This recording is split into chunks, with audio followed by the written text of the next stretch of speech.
Sai Satcharitra Chapter 47. Baba's Reminiscences. Story of Veerabhadrappa and Channabasappa, Snake and the Frog. The last chapter described Baba's reminiscences about two goats. This chapter describes more such reminiscences and relates the story of Veerabhadrappa and Channabasappa. Preliminary. Blessed is the face of Sai.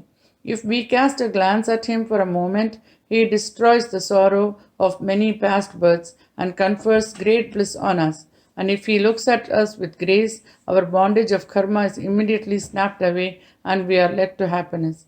The river Ganges washes away the dirt and sins of all people who go to her for a bath, but she intently longs for the saints to come to her and bless her with the touch of their feet and remove all the filth accumulated in her. She knows for certain that this can only be removed by the holy feet of the saints. Sai is the crest jewel of the saints. And now hear from him the following purifying story. The Snake and the Frog. Sai Baba said, "One morning, after taking my breakfast, I strolled along till I came to a small river bank. As I was tired, I rested there, washed my hands and feet, and had a bath and felt refreshed. There was a footpath and a cart track sheltered by shady trees. The breeze was also blowing gently.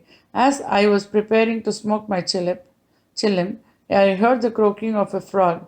I was striking the flint and lighting the fire when a traveler turned up, sat by my side, bowed down to me, and politely invited me to his house for meals and rest.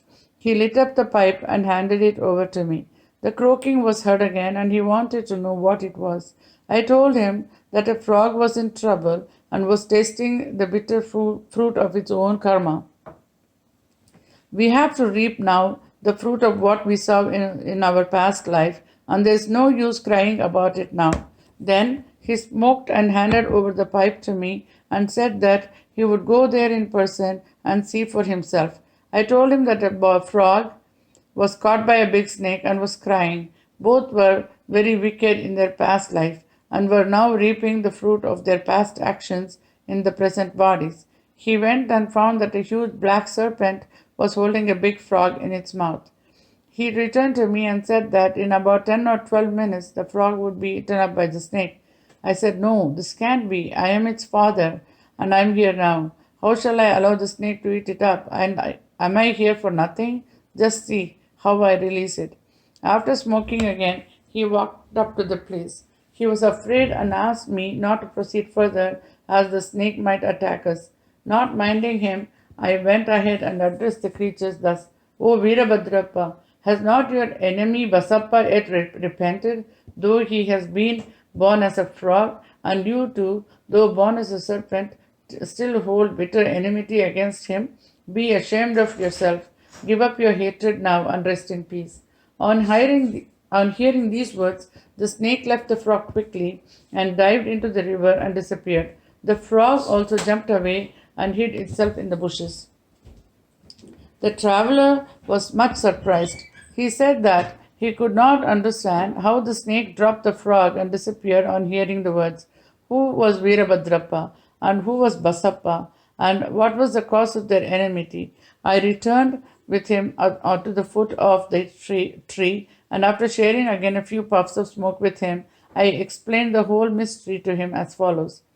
There was an ancient holy place sanctified by a temple of Mahadev about 4 or 5 miles from my place. The temple was old and dilapidated. The residents of the place collected funds for its repairs. After a large amount was collected, arrangement for worship was made and plans with estimates for repairs were prepared. A rich local man was appointed the treasurer and the whole work was entrusted to him. He was to keep regular accounts and be honest in all his dealings. He was a first-class miser and spent very little for the repairs, which consequently made very little progress. He spent all the funds, swallowed some amount himself, and spent nothing from his pocket. He had a sweet tongue and was very clever in offering plausible explanations regarding the poor and tardy progress of the work. The people again went to him and said, that unless he lent his helping hand and tried his best, the work would not be complete.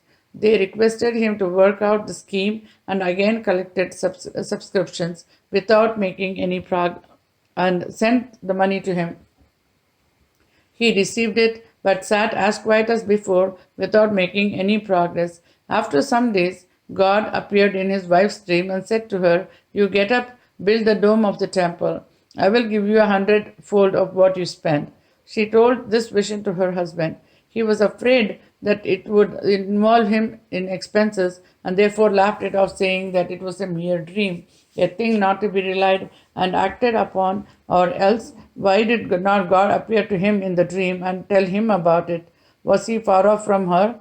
This looks like a bad dream, having its object in the creation of ill feeling between husband and wife. She had to remain quiet. God does not like big subscriptions and donations collected against the wishes of the donors, but he likes ever trifling amounts given with love, devotion, and gratitude. Some days after, God again appeared in her dream and said, "Do not bother yourself about your husband and the collections with him.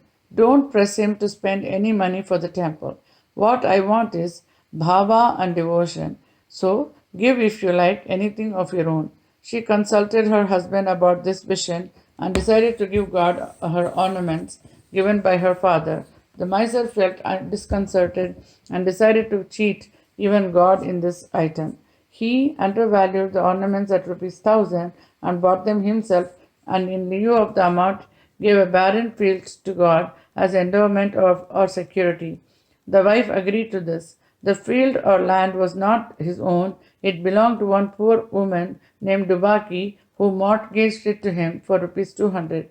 She was not able to redeem it for long. So the cunning miser cheated all, his wife, Dubaki, and even God.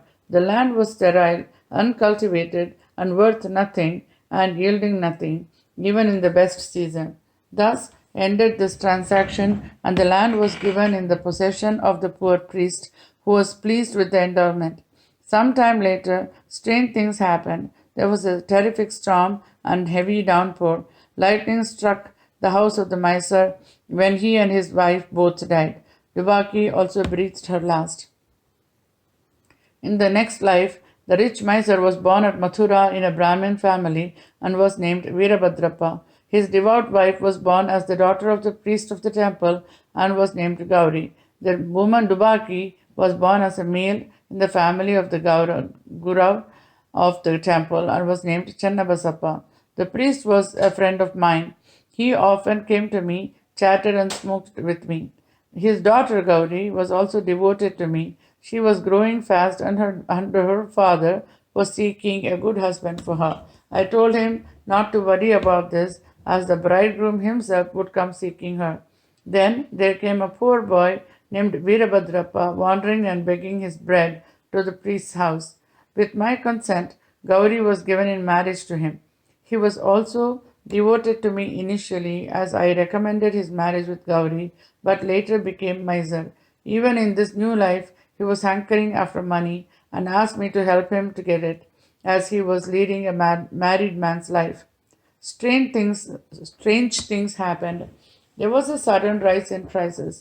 By Gauri's good luck, there was a great demand for land, and the land was sold for 1 lakh of rupees, 100 times the worth of her ornaments. Half the amount was paid in cash, and the remaining was to be paid in 25 installments of rupees 2,000 each.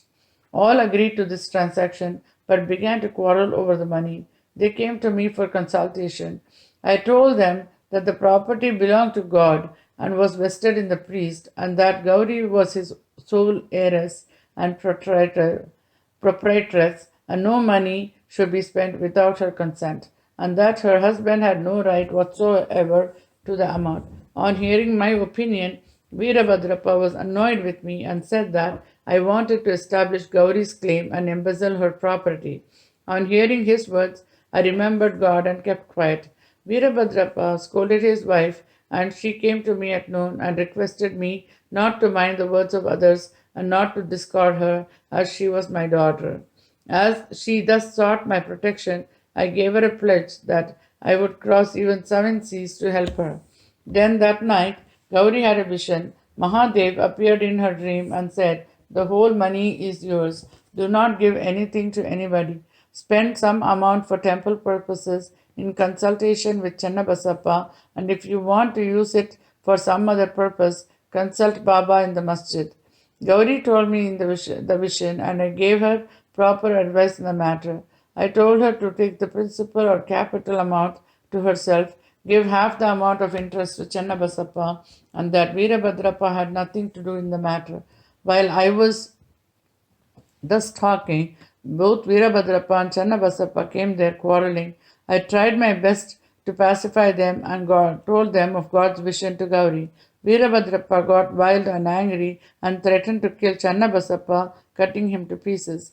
The latter was timid. He caught my feet and sought refuge in me. I pledged myself to save him from the wrath of his foe. Then, after some time, Veerabhadrappa died and was born as a snake, and Channabasappa died and was born as a frog.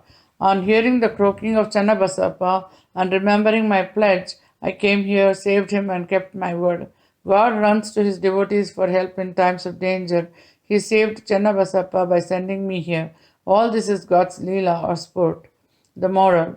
The moral of the story is that one has to reap what one sows, and there is no escape unless one suffers and squares up one's old debts and dealings with others, and that greed for money drags the greedy man to the lowest level and ultimately brings destruction for him and others. Bow to Sri Sai, peace be to all.